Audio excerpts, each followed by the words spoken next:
ప్రారంభించాలని Goshamahal MLA Raja Singh demand చేశారు. CM Revanth Reddy Kerala సీఎంతో మాట్లాడి అయ్యప్ప స్వామి భక్తులకి సౌకర్యాలు కల్పించేలా చూడాలన్నారు. తెలంగాణ నుంచి శబరిమల వెళుతున్న అయ్యప్ప భక్తులు తీవ్ర ఇబ్బందులు ఎదుర్కొంటున్నారని రాజాసింగ్ ఆవేదన వ్యక్తం చేశారు. కేరళ ప్రభుత్వం భక్తుల్ని దోపిడీకి గురి చేస్తుందని ఆరోపించారు.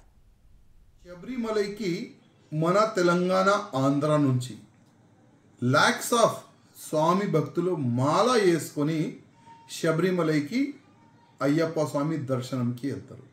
కేరళలో కొంతమంది రౌడీలు అనాలా ఏమనాలా తెలియదు, అక్కడ వాళ్ళు బండిలు పెట్టుకొని కిరాయా డబుల్ వసూలు చేస్తున్నారు. తెలంగాణ నుంచి ఆంధ్ర నుంచి చాలా వరకు అక్కడ క్యాంప్ వేసుకొని వచ్చిన స్వాములకి ఒక అన్నప్రసాదం రూపంగా భోజనం చేపియాలంటే కూడా అక్కడ గవర్నమెంట్ పర్మిషన్ ఇస్తలేదు.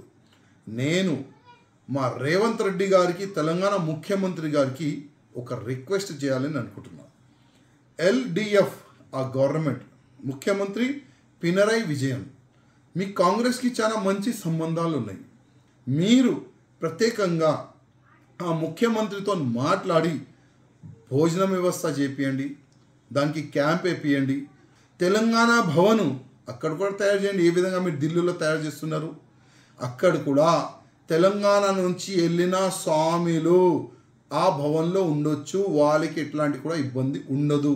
ఆ విధంగా ఫస్ట్ మీరు ఒక పని చేయండి.